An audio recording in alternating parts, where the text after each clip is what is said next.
not big on trends, but I am big on clothes that feel good and last. That's why I keep going back to Quints. Their lightweight layers and high-quality staples have become everyday essentials in our house.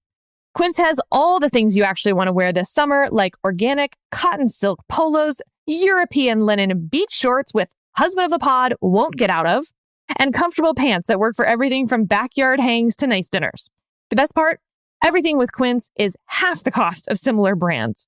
By working directly with top artisans and cutting out the middleman, Quints gives you luxury pieces without the markups. And Quints only works with factories that use safe, ethical, and responsible manufacturing practices and premium fabrics and finishes. I'm telling you, these shorts, the linen shorts that husband of the pod is obsessed with, are incredible. I also have a quilted blanket for the brisket on his bed that it was just like this gorgeous color that matched with the whole decor I was going with. It's really been a game-changing website for clothes, home goods, all of that. And you guys aren't going to believe the prices. Like, I still don't understand how they're doing this. I mean, I'm pretty cheap. This meets my budget. Stick to the staples that last with elevated essentials from Quints. Go to quints.com/advisory for free shipping on your order and 365-day returns. That's QUINCE.com/advisory to get free shipping and 365-day returns. Quints.com/advisory. This Father's Day, help Dad be all he can be with a gift from the Home Depot, because he's not just Dad, he's the handyman of the house, the plumber in a pinch, and the emergency mechanic. Upgrade his gear this Father's Day with the Husky Mechanics 270-piece tool set from the Home Depot. Now on special buy for $119, a $695 value. For every kind of dad, find the perfect gift this Father's Day at the Home Depot. You ready? I was born ready.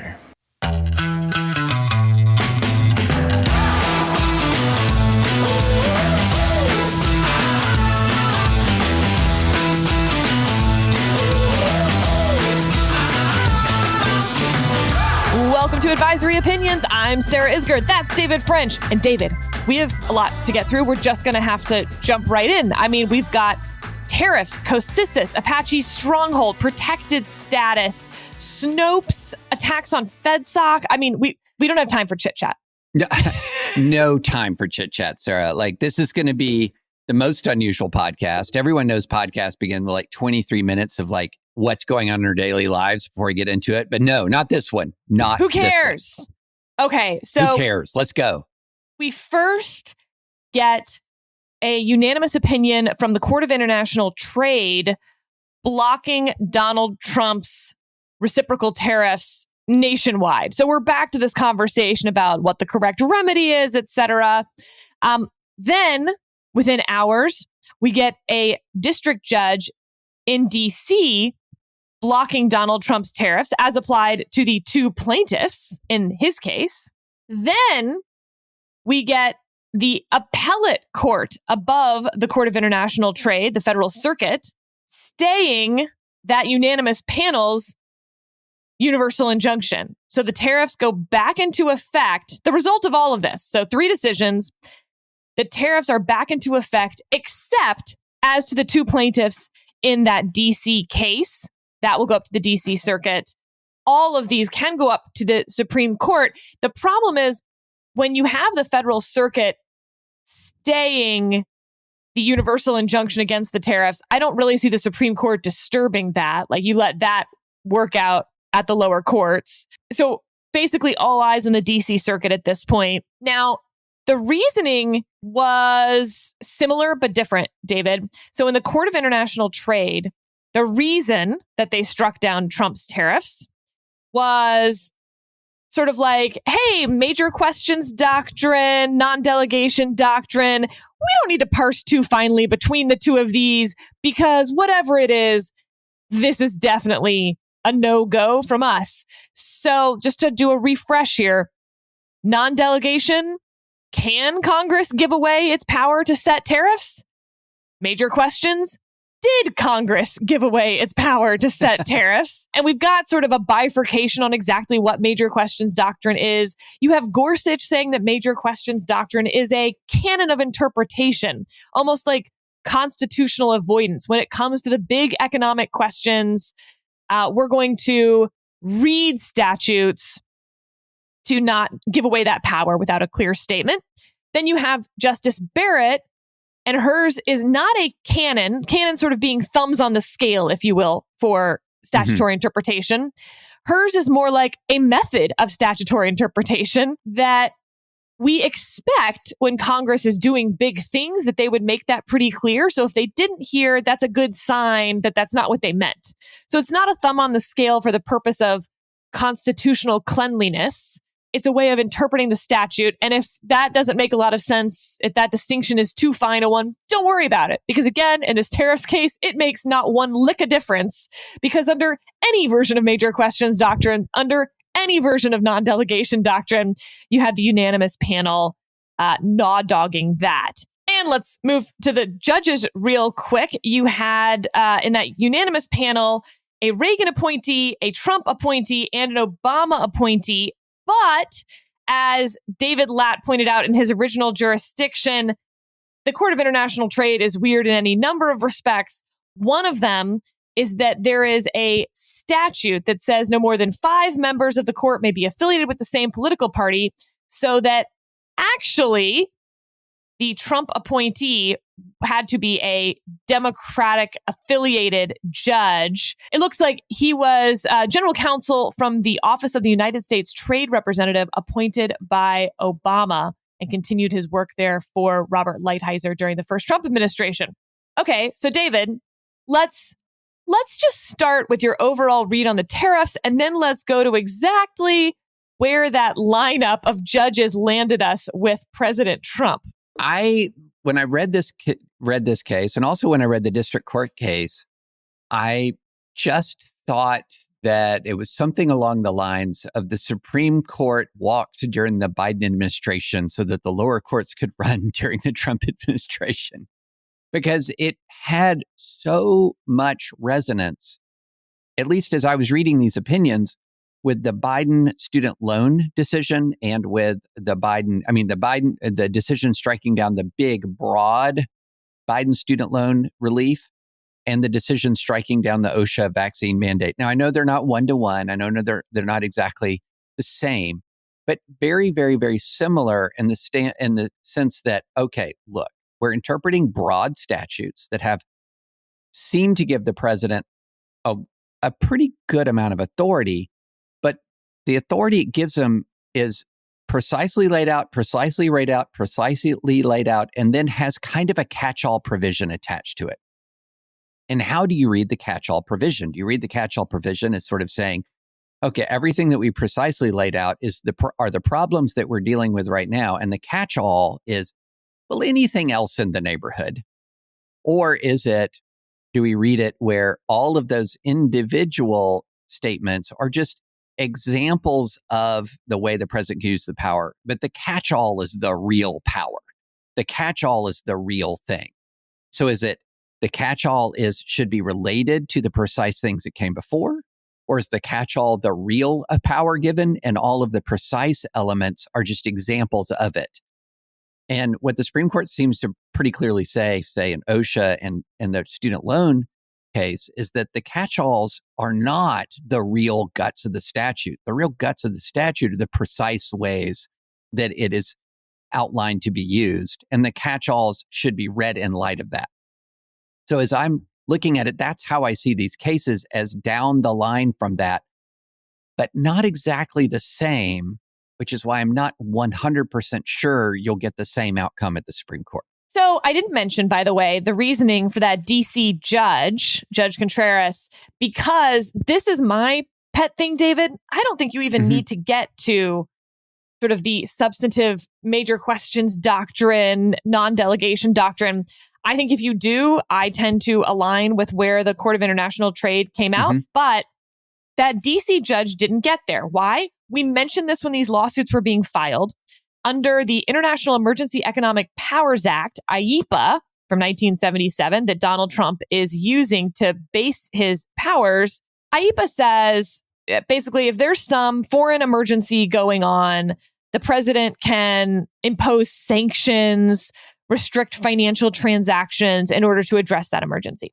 So these lawsuits, some of them were filed in the Court of International Trade, some of them were not, as we talked about before. The Court of International Trade only has authority over these questions of statutes that authorize tariffs.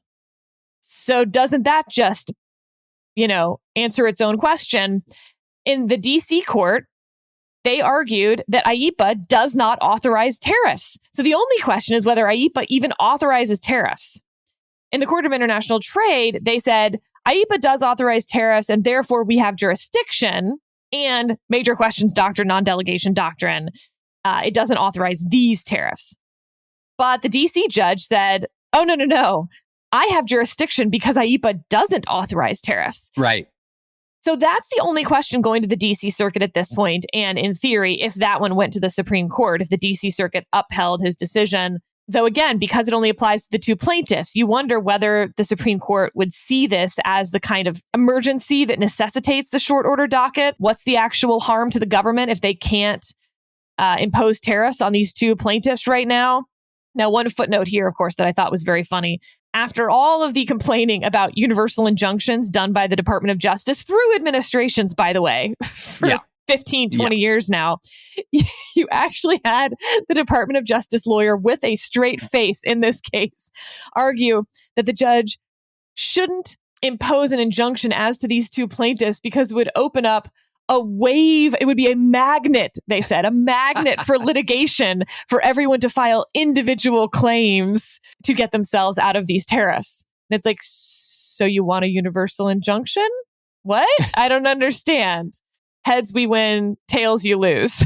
I think the secret is, Sarah, they don't want any injunctions at all. Oh. Yeah, that's what it is.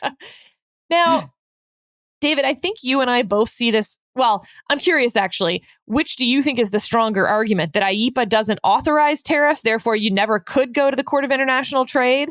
Or that maybe IEEPA could authorize tariffs, or there were some sort of international emergency along that effect, but major questions doctrine, non-delegation doctrine, IEEPA itself doesn't work. Which of these two versions are you more sympathetic to? I'm actually more sympathetic to the IEEPA doesn't authorize tariffs. And the reason why I'm more sympathetic to that is that, look, tariff authority is delegated to Congress quite explicitly in the Constitution. And then here you have IEEPA, and it doesn't even talk about tariffs.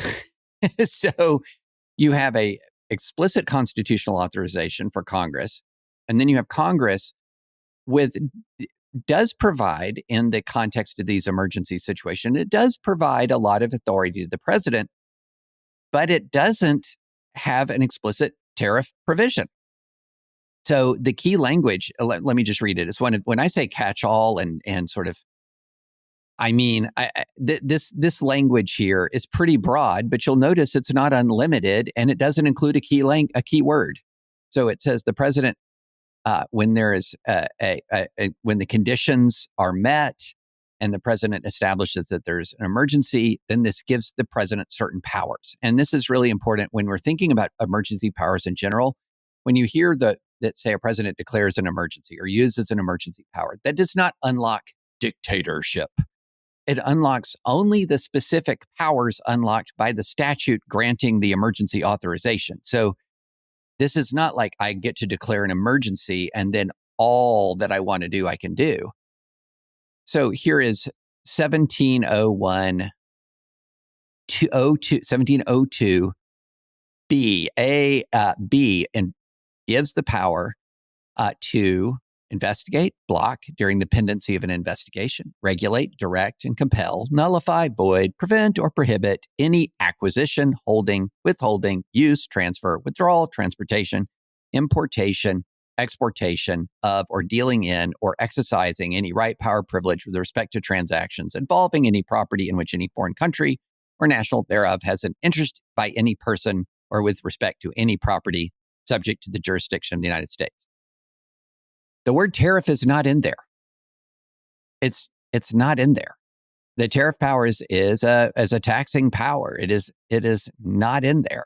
And so that language, though, it's very broad. If you have the Constitution granting power and authority to one branch of government, and then the branch of government writes a statute that, broad as it is, does not include that key power explicitly, then why are we saying it's there? Why are we saying it's there? And so that's why I'm more sympathetic to the district court's opinion. So it is worth noting that Jack Goldsmith, a conservative law professor who worked during the Bush administration and has never been a fan of Donald Trump or sort of the extreme versions of executive power that Donald Trump has tried to usher in, disagrees with us. Boy, does he disagree with us, David. He disagrees with both of these court decisions. And we'll put in the show notes his newsletter, Executive Functions, that walks through this. But basically, it says, Congress did do its job. Congress is giving the president these emergency powers. They're very, very broad. That was up to Congress to do so. And there's this one point, again, I'll let you guys read through it. I'm not going to walk point by point through this, except to say that it's really well done. I think you will find it at least persuasive that this isn't an easy question. But David, here now quoting from Professor Goldsmith, it is an open question whether the major questions doctrine applies to congressional authorizations to the president. Every Supreme Court decision involving the major questions doctrine has involved agency action, and lower courts are split on whether the major questions doctrine applies to presidential authorizations. The district court relied on the major questions doctrine without facing this question, and it is not an easy answer. He explained during a law review article, it might be that the major questions doctrine, which aims to ensure that Congress has authorized agency action of wide-ranging significance, has greater purchase with regard to agency authorizations than with presidential ones, since agencies normally are creatures of statute and accordingly possess only the authority that Congress has provided. Indeed, all of the Supreme Court's major questions doctrine cases thus far have involved authorizations to agencies rather than to the president. Many foreign affairs authorizations, however, are directed at the president. On the other hand, some scholars argue that the concerns underlying the non-delegation doctrine are actually heightened when the authorization is made directly to the president, since, among other things, presidential action is not subject to the process requirements of the Administrative Procedure Act. The court has provided little guidance on this question. So, David, that's just one little nugget where I'm like, oh, good point, Professor. Well, I know Jack makes a great point. Friend of the pod, guest of the pod makes a great point, which is one of the reasons why I said we need to talk about why this might be different, But the interesting question to me is, okay, under unitary executive, isn't there no distinction? Because under the unitary executive, the president is the executive branch. The president is the agency. The president, in a way, isn't that a distinction without a difference? If you're going to be in sort of a unitary executive mindset, if you're the Supreme Court, which does, I think it's safe to say a majority of the Supreme Court agrees with some version of unitary executive, not the strong version necessarily, but some version of unitary executive. And the unitary executive theory, and I guess in a sentence, would be the president is the executive branch. So a delegation to an agency is a delegation to the president. And so I sort of see that as a distinction without a difference. I'm curious about you, Sarah. What do you think? I totally hear your point. I think that perhaps a better way to explain it is statutory, pure statutory authorization to Article 2 versus statutory plus with inherent Article 2 powers as well. So when you're dealing with an agency, it can only get power from Congress, is Goldsmith's point. Whereas if Congress is delegating power to the president, it is enhancing the president's power that already existed inherent in Article 2. So you're exactly right that when we're dealing with an agency, it also had, if the president was doing something, inherent Article 2 authority as well from the president. So maybe it's a bad shorthand because you skip that. But, when we're dealing with the vaccine mandate, for instance, we're really just talking only about OSHA's powers that could come from Congress. Here, perhaps, when we're talking about emergency foreign powers, we're talking about the powers that Congress gave, as well as the inherent powers that the president might have as well. All right, David, let's take a quick break. But when we come back, I want to talk about Donald Trump's reaction to these tariffs lawsuits in a minute. Put us in a box. Go ahead.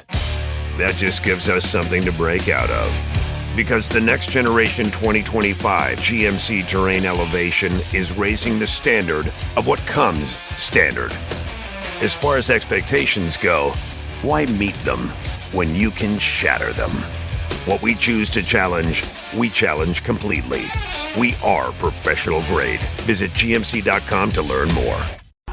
Oh, such a clutch pickup, Dave. I was worried we'd bring back the same team. I meant those blackout motorized shades. Blinds.com made it crazy affordable to replace our old blinds. Hard to install? No, it's easy. I installed these and then got some for my mom, too. She talked to a design consultant for free and scheduled a professional measure and install. Hall of Fame son. They're the #1 online retailer of custom window coverings in the world. Blinds.com is the GOAT. The GOAT! Save up to 50% with minimum purchase at Blinds.com. Rules and restrictions may apply.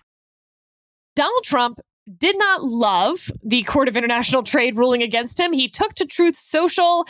Here's what he said. The court incredibly ruled against the United States of America on desperately needed tariffs, but fortunately, the full 11-judge panel on the U.S. Court of Appeals for the Federal Circuit has just stayed the order by the Manhattan-based Court of International Trade. Where do these initial 3 judges come from?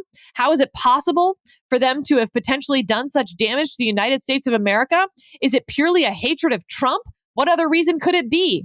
I was new to Washington, and it was suggested that I use the Federalist Society as a recommending source on judges. I did so openly and freely, but then realized that they were under the thumb of a real sleazebag named Leonard Leo, a bad person who, in his own way, probably hates America and obviously has his own separate ambitions. Leonard Leo openly brags how he controls judges and even justices of the United States Supreme Court. I hope that is not so, and don't believe it is. In any event, Leo left the Federalist Society to do his own thing. I am so disappointed in the Federalist Society because of the advice they gave me on numerous judicial nominations. This is something that cannot be forgotten. All right, so David, there's actually a lot there to unpack, though first and foremost, of course, it was a unanimous decision by the 3-judge panel on the Court of International Trade, a Reagan appointee, an Obama appointee, and a Trump appointee. So even if the Trump appointee had ruled for Trump, it still would have been 2-1. He still would have lost at the Court of International Trade. And that Trump appointee, as again, David Lapp pointed out, was actually required to be a Democrat. So probably Leonard Leo and the Federalist Society had nothing to do with it. It looks like Robert Lighthizer, the U.S. trade rep, probably recommended him. So, I'm not sure why the rant about Leonard Leo and the Federalist Society is related to this tariff thing at all. Oh, this was building, Sarah. This has been building for a while. I mean, this goes back to 2020. I mean, there's been a conversation. It's been in the air and in the water that because Leonard Leo wouldn't jump in on the effort to steal the 2020 election, that the rift was already building. There was a rift building that none of the Trump appointees at the Supreme Court helped him in 2020. You saw this in some of the primary conversation in 2024. DeSantis, who in some ways was trying to out MAGA Trump, and there was talk that, well, I'll appoint better judges than Gorsuch, Barrett, Kavanaugh. So there was already discontent. This has been in the water. And so when Trump did this, it was like sending out the signal flare. And you then begin to see all across Twitter, these MAGA people saying, well, these classical liberal judges and justices, what have they ever done? What if, they're weak, they're soft, they're not ready for the moment. I mean, what have they ever done other than reverse Roe, end affirmative action, recognize an individual right to keep and bear arms? I mean, we could go on and on as to what conservative outcomes originalist judges have achieved over the course of the last decade plus. I mean, how long has it been since there was a actual real religious liberty loss at the Supreme Court? And it's not the charter school case, because as we talked about, the charter school case was a 4-4 case, had a lot of establishment clause ramifications to it. what are these people talking about? And I'll tell you what they're talking about. Donald Trump is very used to the following phenomenon, where he walks into a Republican Party on its political branch, a Republican Party that was dedicated to social conservatism, however imperfectly, limited government, and a strong international system of alliances and forward deployed military forces, said to the political branches of the Republican Party, no, I'm going to take out your pro-life plank. I'm going to reject limited government and move towards a command economy. I'm going to pull back from, I'm going to cast even into doubt our membership in NATO. I'm going to be friendlier to Russia and Russian aggression than any previous president. And he's used to the political branches of the Republican Party that when there's a conflict between their principles and Donald Trump's demands, they go, well, principles? What principles? Tariffs ahoy. And the federal judiciary has been very different from that.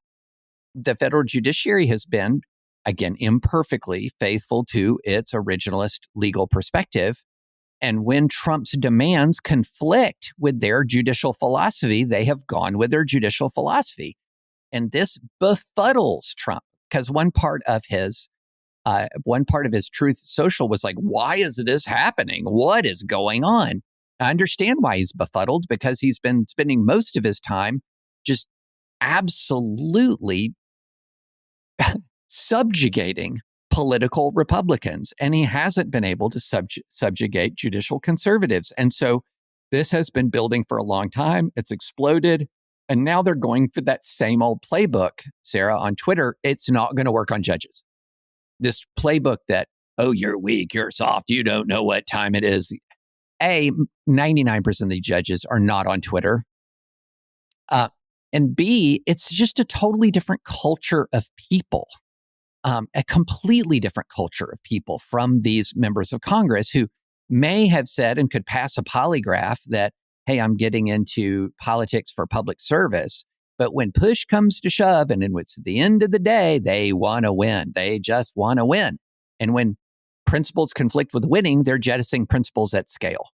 And again, I'm saying this imperfectly. We've had instances of judges who are every bit as sycophantic to Trump as, very rare, but there have been, every bit as sycophantic to Trump as your median congressional Republican.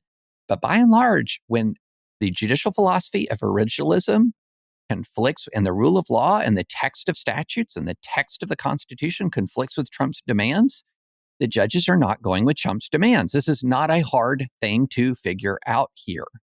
And so, but this has been building, and he lashes into Leonard Leo, and which is pretty remarkable, Sarah, considering that a lot of smart people and think that maybe Trump isn't even president without Leonard Leo and sort of the FedSoc list of potential justices he put out that were stocked with FedSoc luminaries.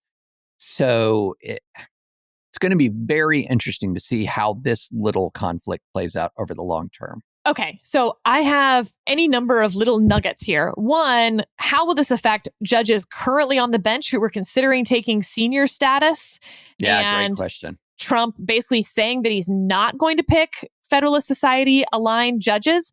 I've seen some argue that like Alito and Thomas actually wouldn't want, for instance, someone in the model of Gorsuch, Barrett, Kavanaugh replacing them. And so this is actually a signal to them and it'll work.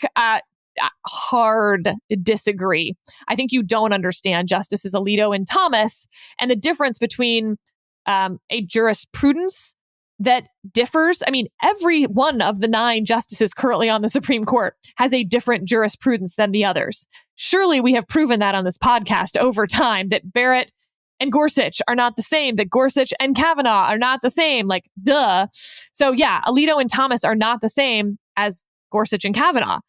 But that doesn't mean that they want partisan hacks replacing them either. So that's number one, is how will this potentially backfire on Trump? Remember, his second term was already facing far fewer judicial vacancies just because he had been president so recently. They were looking at about 30% of the total that they had in his first administration Will that number now tick down?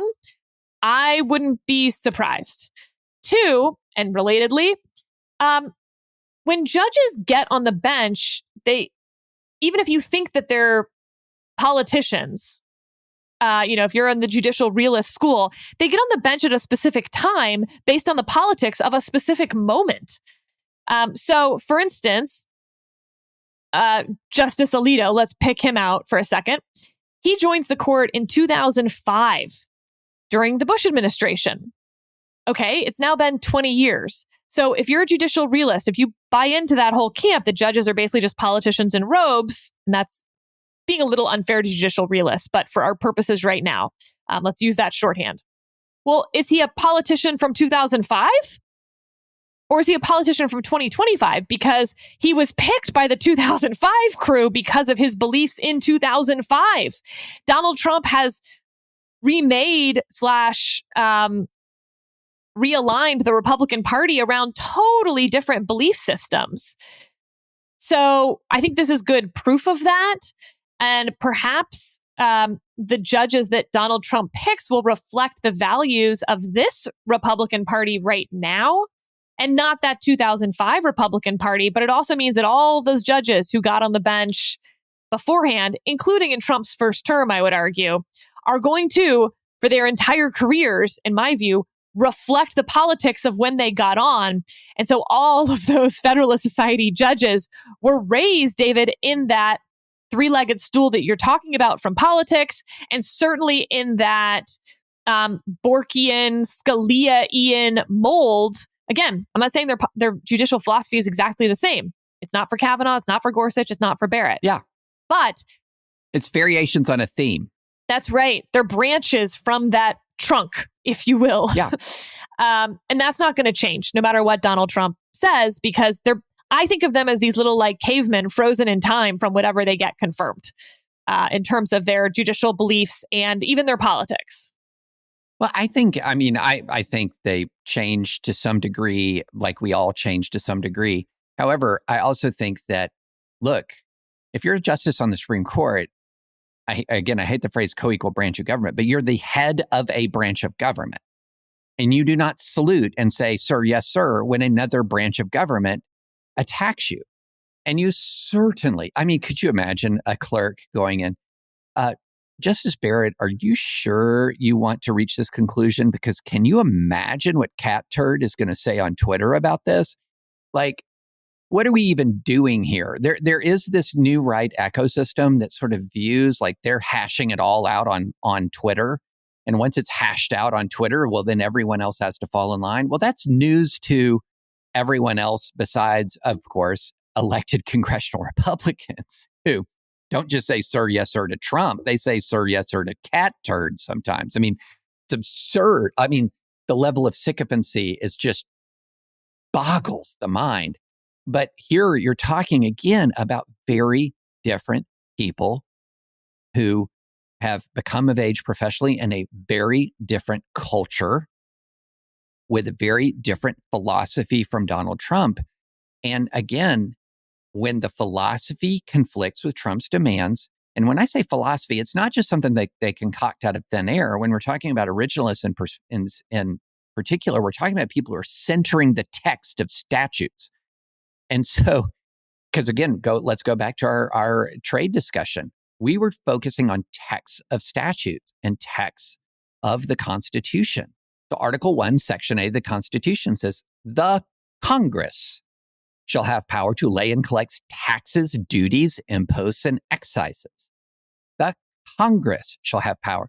So if President Trump is saying, no, let's do a strike through of Congress and change it to president, okay, how many justices are going to say, oh, sir, yes, sir? This is the text of the statute. And so there's explicitly Congress shall have the power to lay and collect taxes, duties, imposts, and excises. You don't have the statute. IEEPA does not delegate that explicit power. And so therefore, what is he wanting here? What we know that he's wanting is he's wanting his own word and his own authority to trump text. And look, the only people who are really going to be doing that over the long term are people who are saying things like, we need justices who will advance the MAGA agenda. That's the only people who are going to be doing this. Even a high integrity, common good constitutionalist, and with the emphasis on high integrity, is not going to read a statute that says yes to mean no, or a statute that says no to mean yes. That just is a total abandonment of rule of law. And so what he's doing here, I think ultimately will be extraordinarily counterproductive, completely ineffective. But however, I do worry that this is just another shot across the bow as a prelude to kind of a disregard of the judiciary. Well, let's talk about the future of the Federalist Society as my last point on this True Social, because the Federalist Society has arguably been the most effective social movement in our lifetime. You know, I think you can point to other social movements that have also been very effective. I'd put Federalist Society as tied, at least. I mean, I always use Mothers Against Drunk Driving as this example of something that changed the laws and the culture of the United States unfathomably and relatively quickly as well. But you'll notice that Mothers Against Drunk Driving never affiliated itself with one political side or another. And so when the Federalist Society became affiliated, it was always going to be conservative. I get that. But it really starts affiliating itself with the Bush administration, particularly in the second term. And then, of course, when Trump comes into office, there was a real cost to that, David, because once you become part of the political binary, well, then the other side has to hate you and all of this stuff. Yeah. What you're not expecting is your own side to then start to hate you. So look, Sheldon Gilbert is the new president of the Federalist Society, and he has some choices right now. One, he can publicly defend the Federalist Society against Donald Trump, defend Leonard Leo from these attacks, who I know he's certainly close to, if nothing else. Two, he can agree that the Federalist Society used to suck, but now doesn't, and that Leonard Leo is a scumbag or whatever, and a bad person morally who hates America, in the hopes of ingratiating himself. He can ignore this, or he can, instead of publicly, try privately to meet with Donald Trump and make some of these points privately rather than publicly, although, of course, Donald Trump could always make them public later. Here's my argument, David.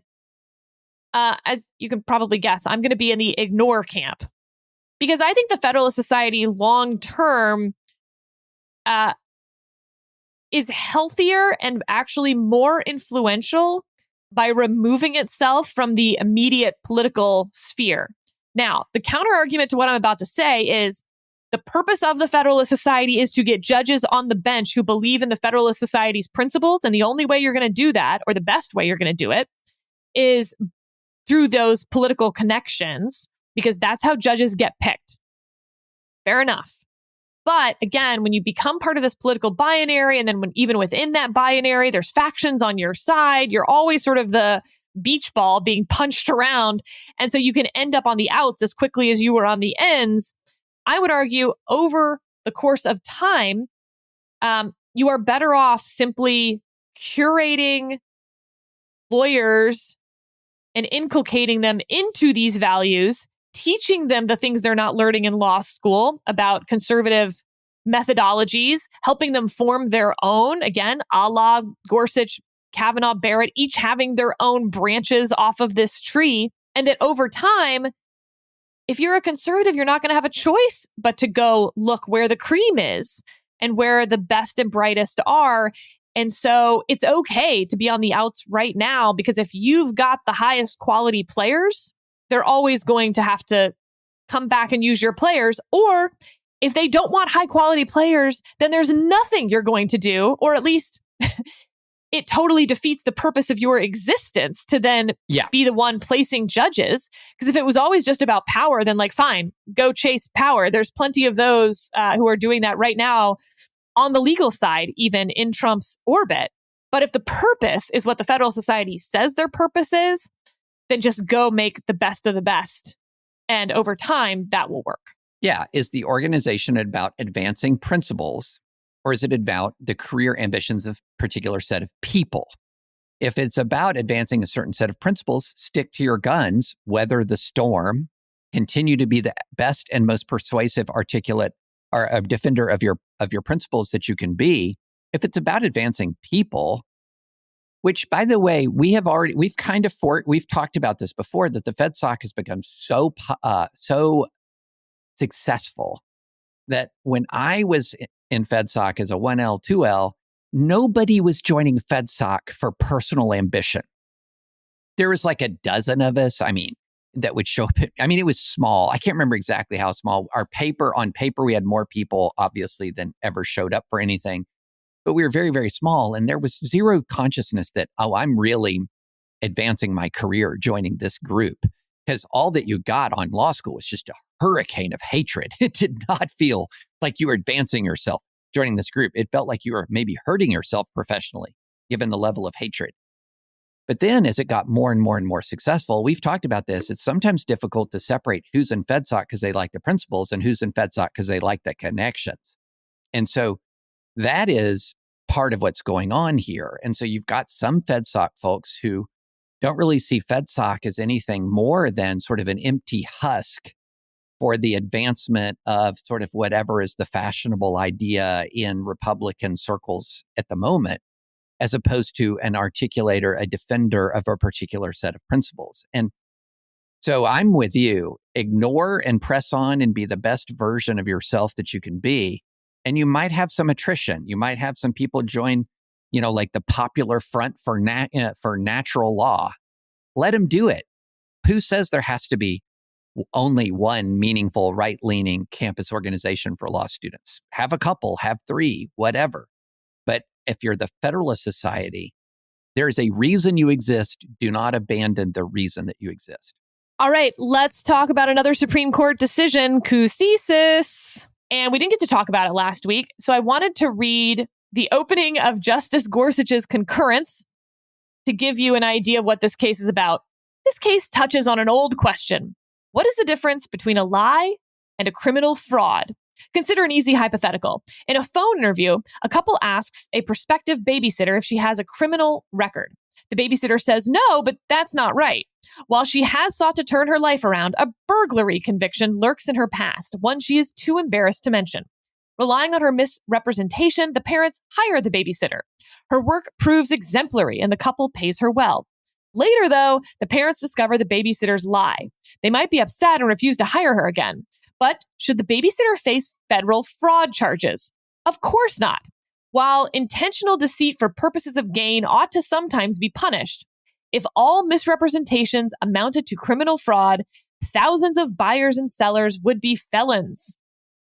How do courts police the line between mere lies and criminal frauds warranting the law's attention? One important tool is fraud's injury requirement. To prove a criminal fraud, a prosecutor must show that the victim did not receive what the defendant promised. It is a rule that shields people like our babysitter from the prosecutor's sights, and it is a rule that keeps judges from becoming arbiters of good morals. A fraud conviction can mean years, even decades in prison, before a prosecutor may seek and a court may authorize that kind of punishment. The law demands more than a victimless lie. So, David, that's the most Gorsuch, I think, explanation of where he sits on criminal justice issues right now. But let me tell you the actual facts of this case. Cousisis and the industrial painting company he helped manage, Alpha Painting, secured 2 government contracts for painting projects in Philadelphia. Both contracts required the participation of a disadvantaged business. And in its bids for the project, Alpha represented to the Pennsylvania Department of Transportation that it would obtain its materials from a qualifying supplier, i.e., a business owned by a disadvantaged group or person. This promise turned out to be an empty one. In addition to using the supplier solely as a pass-through entity, Alpha and Cousisis submitted multiple false certifications to cover up their scheme. So, although Alpha's paint work met expectations, its adherence to the disadvantaged business requirement did not. So, Cousisis and Alpha were charged with wire fraud, and under the fraudulent inducement theory, a defendant commits federal fraud whenever he uses a material misstatement to trick a victim into a contract that requires handing over her money or property, regardless of whether the fraudster, who often provides something in return, seeks to cause the victim net pecuniary loss. So it's a unanimous decision, David. You have Gorsuch writing his own concurrence as to how he would get there. You have Sotomayor concurring in the judgment. But unanimously here, Cousisis loses, as in, yes, lying about using a disadvantaged business to get the work done was material to the contract. This was a big deal because if they had come out the other way, it would have eviscerated a whole lot of government contracting provisions and a lot of other just regular contracting provisions between companies as well. So not necessarily surprised with the outcome, but David, there was a lot of people trying to make this a DEI thing. What was your take on it? Yeah, I mean, I think the outcome was absolutely correct on its terms. So I love the Gorsuch hypothetical, but the difference between the Gorsuch hypothetical and this case is that if you're asking, say, about the babysitter's criminal record and the babysitter lies or trying to get their life back together, as he said, and then they turn out to be this phenomenal babysitter, is there a federal fraud claim there? No. Is there a moral problem? Yes. Well, that's because one of the reasons that distinction applies is because the goal of asking about the criminal record was to protect the child. Okay. And if the child is totally, totally fine, then the harm there, you don't see a measurable harm. However, if the goal is to provide real, actual work for disadvantaged businesses, and you do not provide that real, actual work to the disadvantaged business, well, then you've got a measure of harm there. But I thought the Thomas concurrence was by far the most interesting, because part of me in the back of my head, as I was reading this whole thing, was, wait a minute, is this disadvantaged business element of is this even constitutional? Post Harvard v. Fair, how constitutional is this? And he gets into that a bit in his concurrence. And so I do think, Sarah, that is going to be a question that's going to be a very live question going forward, because the actual merits of this case, the statute was very, very clear. This wasn't that close a case. As you said, it was unanimous, 9-0. I'm actually even stumped as to how there was a circuit split on this case. So it was 9-0. It seemed obvious from the text of the statute that it was 9-0, that it would be 9-0. But the Thomas concurrence, I would urge folks who really want to dive into this, that Thomas concurrence raises the question of, wait a minute here. Is this something that's going to be ultimately legal? Because I'll read part of it. DOT defines the term socially and economically disadvantaged primarily on the basis of race and sex. The program rebuttably presumes that any member of certain enumerated races has been subject to racial or ethnic prejudice or cultural bias within American society because of his or her identity as a member of a group, and thus qualifies as socially and economically disadvantaged individual. And then goes through the different categories of individuals who presumptively are entitled, that they are disadvantaged. And then if you're not in the group, so if you're, let's say, a white guy, then you may attempt to prove disadvantage. So you have, by race, one group is presumptively disadvantaged, and by race, well, you can prove that you're disadvantaged, but you got to bring forward evidence. And I'm really stumped as to how, over the long term, that formulation is going to survive constitutional review, but it was not at issue in this case.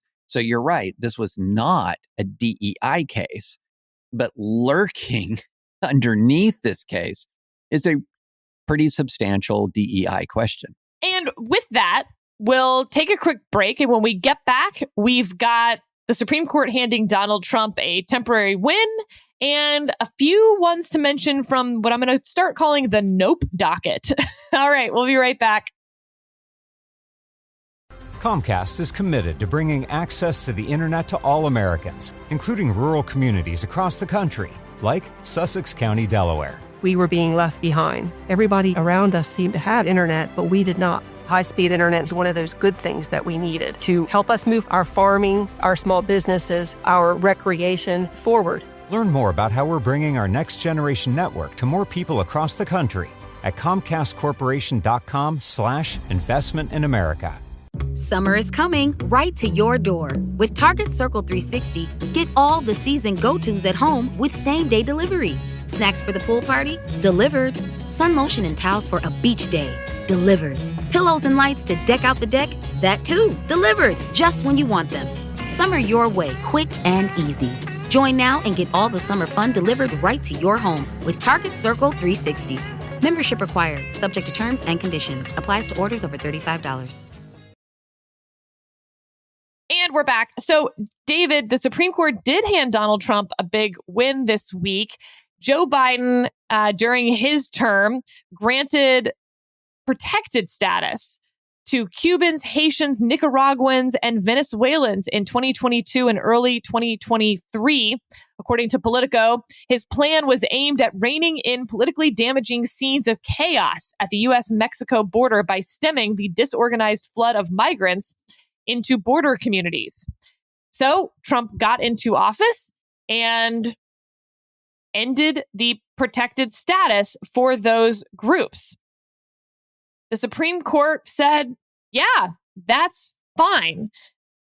So now the administration is allowed to begin deporting about 500,000 immigrants from Cuba, Haiti, Nicaragua, and Venezuela who entered the U.S. legally under humanitarian parole programs created by President Biden. David, I'm just curious, any surprises here? It was a one-paragraph order. We do have Justices Jackson and Sotomayor dissenting, but to me, this feels a little like the problem we've talked about over and over again with presidential power. If you thought President Biden had the power to do it and you were cheering that on, then you can't be too mad when President Trump has the power to undo it. Instead, you should be taking power out of the executive branch. You should be asking Congress to do its job, but I can't get too worked up.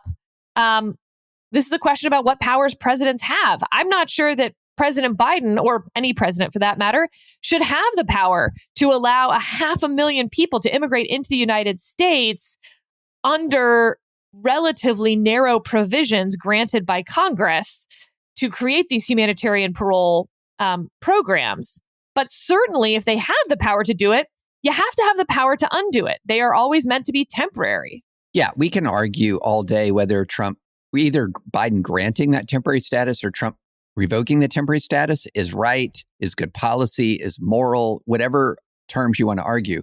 But this seems to be one that in this thoroughly broken immigration system that we have, which is just an absolute freaking disaster from top to bottom.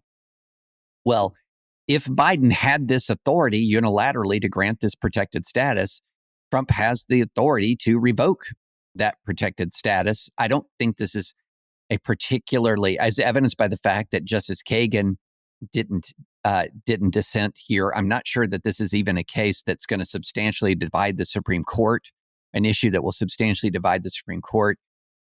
Look, a bit of bonus-free political commentary here. This is part of the legacy and overhang of Biden's mishandling of the immigration question. He mishandled it very, very, very badly. And this is overhaul. This is part of that long tail of his immigration mistakes. And so I don't actually see this as that surprising, that controversial. It is consequential for the people involved. And I have an enormous amount of sympathy for the people involved. I really do. It's this idea that you can come in, you can feel safe and secure for a while. There's an election and suddenly you're not safe and secure anymore. Suddenly you're subject to deportation. This is terrible. This is terrible. But this is the terrible system that we have created and so far refused to change. So again, when I say that Trump can do this, I'm not saying it's right morally to do this. I'm not saying it's right policy to do this. But to me, it's pretty plainly correct. It is pretty plainly legal for him to do this. Also, again, this is where I feel like one side tries to claim that they're the compassionate side. It is not compassionate to allow 500,000 people into the United States and tell them that they have protected status here when you know that you, in fact, cannot guarantee that for any length of time after you leave the presidency. It is not compassionate to tell people to pay, or rather to incentivize people to pay coyotes $10,000 a pop to bring small children to the border where they are dropped off in the desert or put into sex trafficking or child labor rings. That's not compassionate to say that, well, we don't have an open border, but we're also not going to police it. And so if you can figure out a way here, wink, wink, come on over. That's not compassionate. It's funding these drug cartels, as I've said over and over again. And so I do get upset when, one side is the nice guy and one side is mean mommy, maybe because I am mean mommy in my house. It is ridiculous. If divorced dad gives the kid pizza and candy all weekend and then mean mommy makes them eat vegetables, who's actually the good parent here? So saying we have laws, we have a border, we have rules by which you come into this country is not morally wrong. I would argue the morally wrong thing is having a system where you pretend people can come in, incentivize drug cartels making billions of dollars to then take down these governments, which is the whole reason people are having to flee in the first place. But that's a rant for another time, perhaps. Yeah, I think there's a really interesting difference here that you see between, let me put it like in the line of the Reagan conservative approach to immigration, which has always been, yes, we want, we love immigrants, but we really want, need, and love immigrants to come here legally. And then this sort of weird distortion effect we had in the 20-teens, moving into the early 2020s, where there were strong elements, very powerful elements of our society. I don't think anywhere ever close to majority element of our society that was sort of along the lines that, hey, if we're trying to enforce a border, if we're trying to create a border that is actually not easily permeable, that alone is a moral affront. No, no. The question to me, the really interesting question to me is how many immigrants? That's the question. It is not an interesting question to me of whether we should secure our border or not. Yes, a sovereign nation should know to the best of its ability who is coming in and who is not, and regulate who comes in and who does not come in. And I happen to believe that we should default towards open arms, but it's in a regulated fashion. And I think that there was a series, when people look back on the 20-teens and they look at some of the ideas that gained currency in the either open borders or quasi effectively, because people say nobody's for open borders, but functionally and effectively open borders versus, or defund the police or whatever. A lot of people are going to look back and go, wait. Those were not only ideas that gained currency in powerful sectors, but it gained so much currency that people would try to destroy your profession or your reputation or your career for disagreeing with it. What? So yeah, I agree with you, Sarah. This is an overhang from a set of policies that I think that people will look back on and be befuddled by it. And I'll say it again. This stuff was on Joe Biden. It was absolutely on Joe Biden. And people wondering why Donald Trump won. Look, everyone knows where I stand on Donald Trump, but don't make it easy for him, for crying out loud. Anyway, rant over. All right, David, I want to talk more about the Nope docket. I'm calling this the denials from certiorari, where the court declines to take cases that they're going to have to take at some point, because it's really turning into its own way of looking at the Roberts Court. They're taking so few cases. They're not just not taking the cases that aren't ripe or have some procedural problem with the vehicle. They're not taking cases that they could take. They're perfectly teed up cases. And it's telling us a lot about where those votes are to hear cases on the court. So let's talk about two of them. Let's start with Snope v. Brown. This is one that we talked about coming out of the Fourth Circuit. Maryland passed a ban on the AR-15, a semi-automatic rifle. The Fourth Circuit upheld that ban. So, like, you know, what's that emoji? Like, shrug emoji? What are we doing about that? Is that in line with the Second Amendment? It is in line with the Supreme Court's cases in Brahimi, as David Latt has dubbed it? Well, we don't know, because the Supreme Court declined to take the case. We have a statement respecting the denial of certiorari from Justice Kavanaugh and a dissent from denial from Justice Thomas. So this Kavanaugh one's pretty interesting. He basically just says, in short, under this court's precedents, the Fourth Circuit's decision is questionable. Although the court today denies certiorari, a denial of certiorari does not mean that the court agrees with a lower court decision or that the issue is not worthy of review. The AR-15 issue was recently decided by the First Circuit and is currently being considered by several other courts of appeals. Opinions from other courts of appeals should assist this court's ultimate decision-making on the AR-15 issue. Additional petitions for certiorari will likely be before this court shortly, and in my view, this court should, and presumably will, address the AR-15 issue soon in the next term or two. I think you can guess what Justice Thomas said. Second Amendment, what now? So, David, I mean, on the one hand, I'm not shocked that they denied cert on Snopes. We've seen this before, right? They don't want to take gun cases back to back. They don't want to take any type of decision back to back. Now, you could argue that's because they want to let it percolate at the lower courts, get sort of the best, smartest judges giving their thoughts, opinions, citations, research. Or you could argue a more maybe judicial realist argument here. They don't want the court wading in to culture war, hot button issues every single term. And so our institutionalists perhaps vote no on these types of cases when they come up right after another case came up, and they just want to wait a term or two and like let the temperature cool down on guns for a little bit. But I don't know. This is sort of silly. I also will note, by the way, while Justice Kavanaugh's is a statement on the denial of cert, it sure reads like a dissent-ish on the denial of cert. And if Justice Kavanaugh, who is the court's swing vote for all intents and purposes most terms right now, if he's saying or hinting, alluding to the fact that he believes that AR-15s are protected under the Second Amendment, just like any other semi-automatic weapon where it's, you know, one pull, one bullet, one trigger pull, one bullet. Boy, if I'm on the losing side of one of these, I'm certainly not going to try to go to the Supreme Court.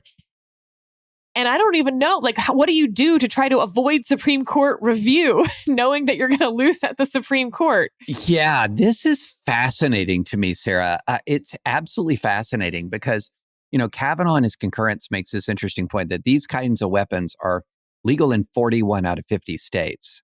They're the most popular weapon, rifle, purchased in the United States, AR-15 and those weapons adjacent to an AR-15. I want to be very clear. I said rifle, not most popular weapon. And so from this standpoint, if you look at Supreme Court jurisprudence emerging as this text, history, and tradition is we don't want unusually dangerous people having weapons, and we don't want unusually dangerous weapons in the streets, then the unusually dangerous element of this becomes very interesting when you have, say, 41 out of 50 states allowing this weapon. The popularity of this weapon is extremely high.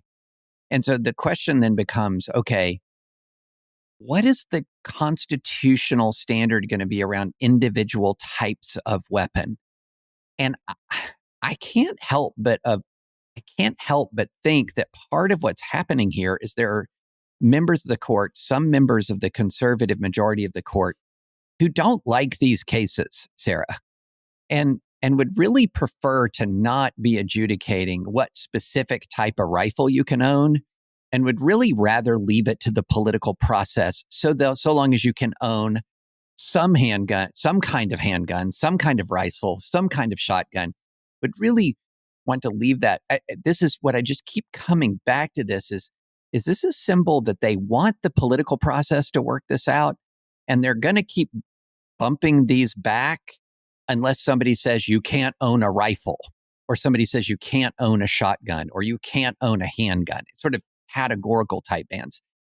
And I don't know, this could be completely wrong, but part of me feels like they're maybe saying we don't want to, it's not actually unusually dangerous weapons. It might be what you might think of as extremely dangerous weapons, which is not the same thing as unusually dangerous. That there's not going to be a constitutional right to the extremely dangerous weapon. We'll leave that to the political process. I don't know where this is all going to come out, but after a while, when you have these assault weapons bans coming up to the court just continually, again and again, and we still haven't had a cert grant on it, I don't know. That's kind of where I'm leaning, and that's just total pure speculation worth nothing. But that's where I am. All right, let's look at another one of these. Here we have Justice Gorsuch, joined by Justice Thomas, dissenting from the denial of cert. I will read from Justice Gorsuch's dissent here. For centuries, Western Apaches have worshipped at the Oak Flat. They consider the site a sacred and direct corridor to the Creator. It is a place where tribal members conduct religious ceremonies that cannot take place elsewhere. Recognizing Oak Flat's significance, the government has long protected both the land and the Apaches' access to it. No more. Now the government and a mining conglomerate want to turn Oak Flat into a massive hole in the ground. To extract copper lying beneath the land, they plan to blast tunnels that will result in a crater perhaps 1,000 feet deep and nearly 2 miles wide. It is undisputed that the government's plan will permanently destroy the Apaches' historical place of worship, preventing them from ever again engaging in religious exercise at Oak Flat. Seeking to halt the destruction of the Apache sacred site, Apache Stronghold, a nonprofit organization, sued under the Religious Freedom Restoration Act of 1993. That law prevents the federal government from substantially burdening a person's exercise of religion unless that burden represents the least restrictive means of furthering a compelling government interest. In a sharply divided en banc decision, the Ninth Circuit rejected Apache Stronghold's challenge. Though the government's plan will result in the destruction of an ancient sacred site, the Ninth Circuit reasoned that the plan does not impose a substantial burden on religious exercise. David, they denied review, meaning Apache Stronghold loses, RFRA loses, and Oak Flat will be destroyed unless there is political intervention at this point. On the one hand, not surprised, of course, to have Justice Gorsuch writing this, as it involves a Native American tribe and their rights. But there's something more interesting about the denial to me. You would think that the court would want to find a case, especially a RFRA case, where it's not about a majority religion. You know, it's not about the Catholic charter school, for instance. Not that that was a RFRA case, but you get my point.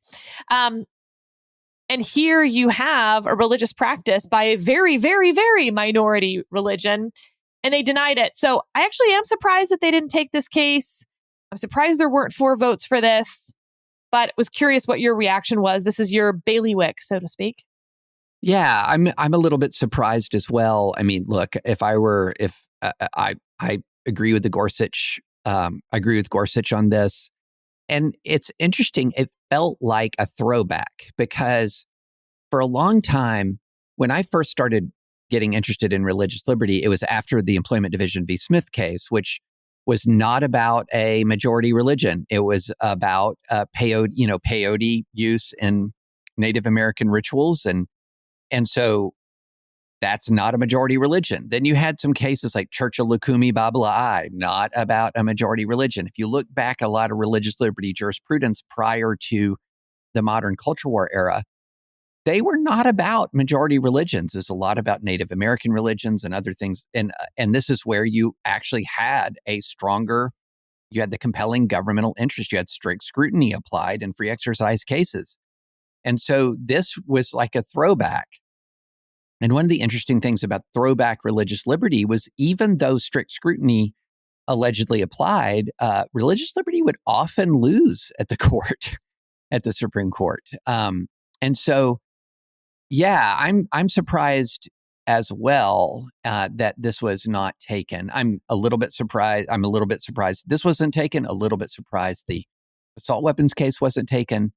But yes, this was a throwback. And it's one of the reasons, by the way, that the religious liberty bar, say 30 years ago, when I was first getting interested, like a convention of religious liberty lawyers could fit in a phone booth.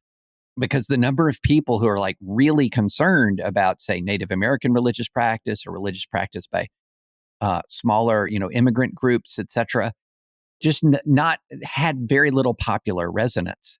It was only when religious liberty got incorporated into, religious freedom got incorporated into the big Democratic versus Republican partisan war that the religious liberty bar like just really started to explode into these large, multi-million dollar organizations.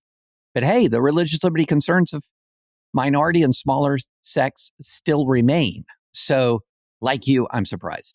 I mean, I think that we're going to see the continued decline of the number of cases that the Supreme Court takes. We've talked about diversity on the court. You have, in some ways, more diversity than ever on the Supreme Court if you're looking at race and gender. And in many ways, you have the least diverse court in the history of the United States, whether you're looking at religion, what schools they attended, what jobs they had beforehand, what regions of the country they're from, and or sort of what their childhood experience was like. No diversity whatsoever. I mean, we're literally having to distinguish between New Yorkers at this point, between Sotomayor and Kagan.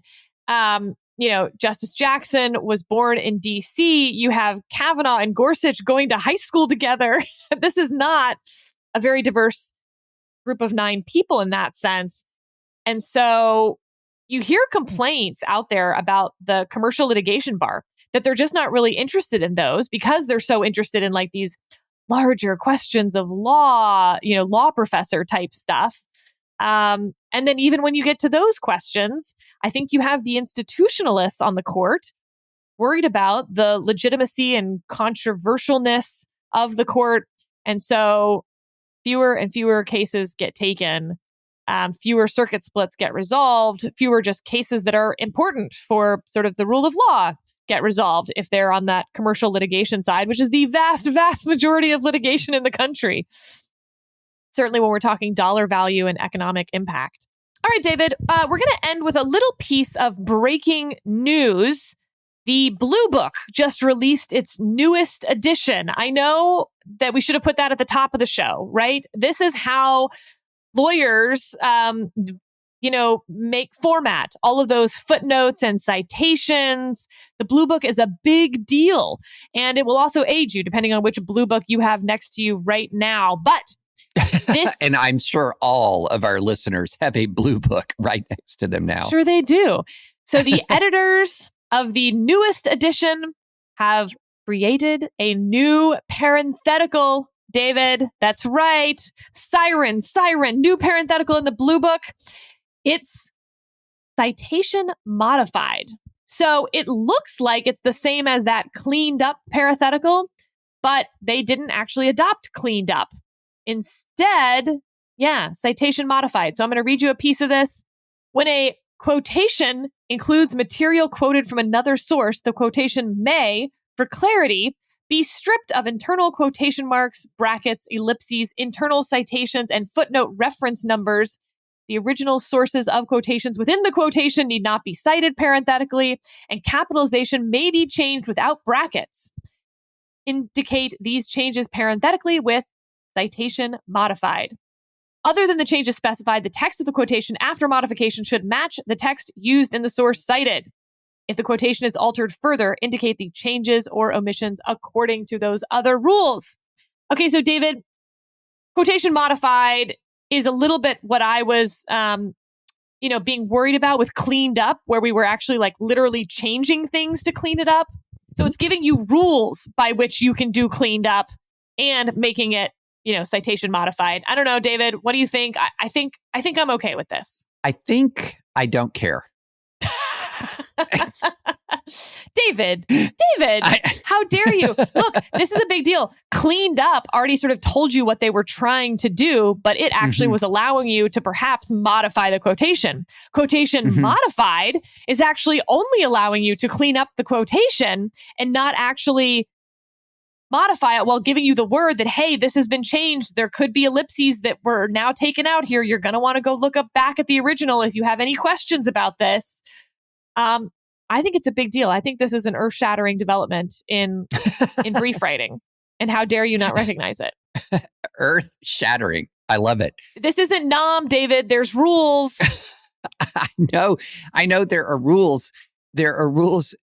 Let me just put it, there has to be, it is not a material enough change to rise to the level of me having let me put it this way. This might come as shock to people who tune in to hear us opine. I don't have an opinion about everything. And this is one of those things I don't have an opinion on. I really liked blue booking. I found it calming and like a relaxing activity. So there's my personality test for the day that proves that I am, in fact, a sociopath. All right, that's it for Advisory Opinions. And on our next episode of Advisory Opinions, who knows, David? There's plenty we've left on the table today, and what new things may spring between now and then, can only guess. And if you're looking for other podcasts, feel free to check out Jonah Goldberg's Remnant from last week. He talked to Jake Tapper and Alex Thompson about their book on Joe Biden, Original Sin. And can I say that was a really good pod? I listened to it. It was very good. Very, very good. Jonah asked some great questions. The answers were, just listen.